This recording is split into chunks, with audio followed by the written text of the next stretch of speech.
The Montreal commuter rail network is the 9th busiest commuter rail system in North America, carrying just over 80,000 daily passengers across its 6 lines. Beginning service in 1982, the system grew to a length of 256 kilometers, delivering passengers between 58 stations throughout Montreal and its surrounding suburbs. But how did the system grow from its original 2 lines to the system it is now? I'm Zach with Vanishing Underground, and let's find out.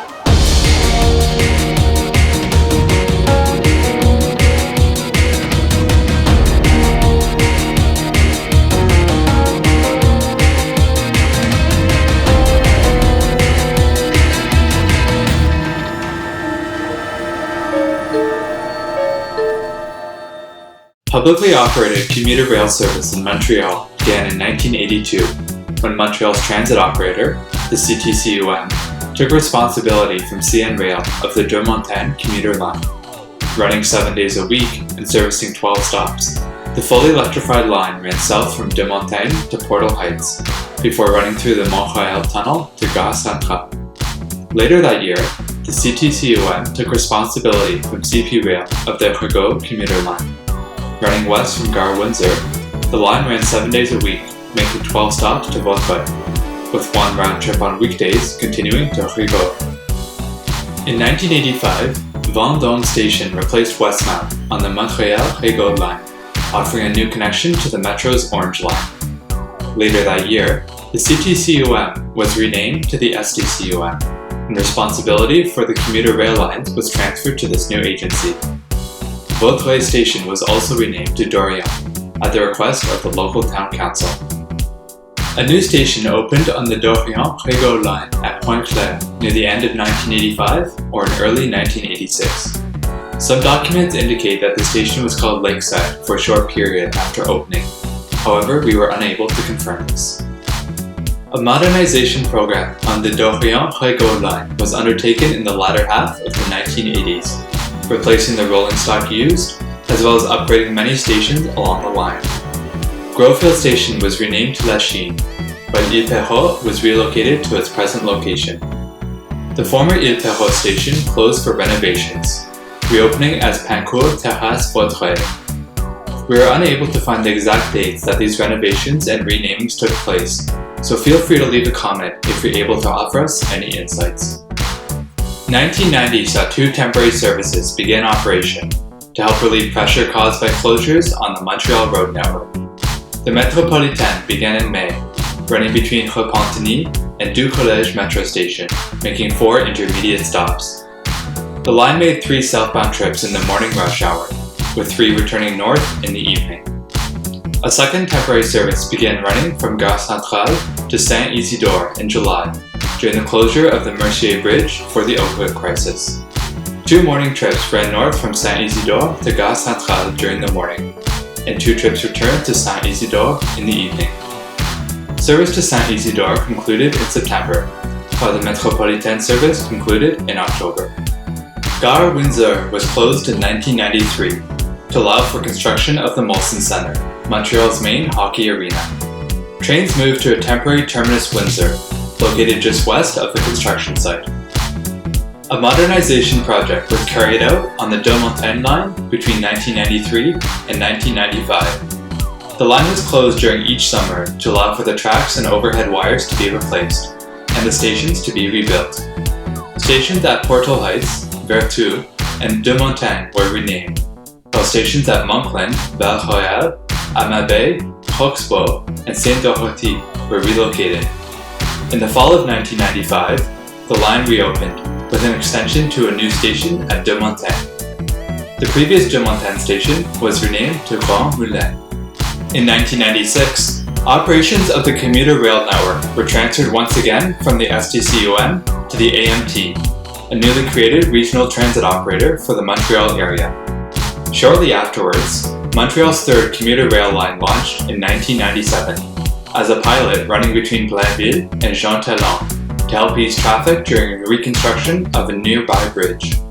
The line made 2 intermediate stops at Saint-Thérèse and in Laval at Saint-Martin. In August of that year, new stations were added to the line at Saint-Rose and Henri Bourassa, followed later that year by another station at Rosemere. In 1999, rush hour service on the Blainville line was extended to Terminus Windsor, offering a more direct connection into downtown Montreal. A stop at Vendôme was added on the line in 2000, at the same time that Jean-Talon station was renamed to Parc, harmonizing the name with the adjacent Blue Line metro station. That same year, a fourth commuter line was inaugurated, running from Gare Centrale to the South Shore of Montreal at McMasterville, servicing 2 intermediate stops. 2001 saw Henri-Bourassa station on the Blainville line renamed to Bois de Boulogne to avoid confusion with the Henri-Bourassa metro station. Terminus Windsor was also renamed at this time to Lucien Lallier, sharing its name with the adjacent metro station. Later that year, Montreal's 5th commuter rail line was inaugurated, running between Lucien Lallier and Delson, making 5 intermediate stops. A one-stop extension of the McMasterville line opened in 2002, bringing the line to Mont-Saint-Hilaire. In 2003, a new station opened on the Dorion-Crégaud line at Vaudreuil. With this new station, all-day service was extended one stop west. 2 new stations were also opened that year on the Mont-Saint-Hilaire line, at Longueuil-Saint-Hubert and at Saint-Basile-le-Vent. Near the end of the year, trains on the Blainville line began servicing Montreal West. 2005 saw a one-stop extension of the Delson line open to Candiac. To this day, the station has a limited platform, servicing doors on only 1 car. Following the collapse of the De la Concorde overpass in Laval, a temporary station was opened on the Blainville line at Vimont in 2006. Due to its popularity, the station was made permanent following the reopening of the roadway. 2007 saw more changes to the Blainville line, with a one-stop extension opening to Saint-Jérôme. An additional station was also opened on the line at Chabanel. Later in the year, an interchange with the Metro Orange line opened at De la Concorde, replacing the station at Saint-Martin. Due to funding issues with the town of Crégaud, rush hour service on the Vaudreuil-Crégaud line was cut back to Hudson in 2010. Weekend service was added to the Saint-Jérôme line in 2013, running limited service between De la Concorde and Saint-Jérôme. In 2014, Montreal's 6th commuter rail line opened. Named the Mascouche line, service ran through the Montreal tunnel, following the Deux-Montagnes line from Gare Centrale. The line then traveled to Montreal Nord, servicing 7 new stops to Mascouche. The line was partially electrified, with overhead wires present from Gare Centrale to Anstey, resulting in dual-mode locomotives being used for the service.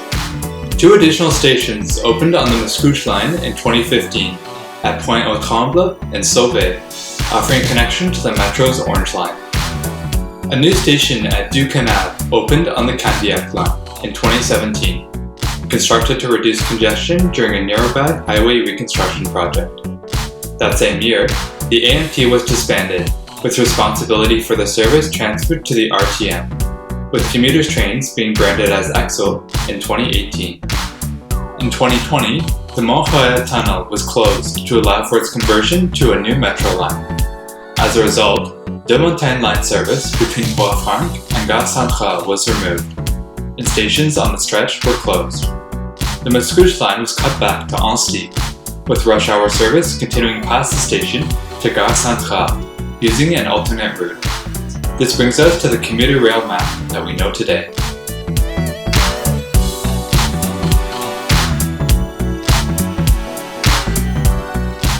In the years to come, more changes are proposed for the commuter rail network that will see service integrate with the future light metro line currently under construction. In 2020, a new station on the Saint-Jérôme line is projected to open at Mirabel, with additional parking and transit facilities available for commuters. In 2021, the remainder of the Deux-Montagnes line will close to allow for the conversion to light metro. Finally, in 2022, the opening of the second segment of the light metro will see the Mascouche line extended to a new interchange at Côte de Lycée. The station will feature a cross-platform transfer with the light metro, the first of its kind in Montreal. Thanks for watching.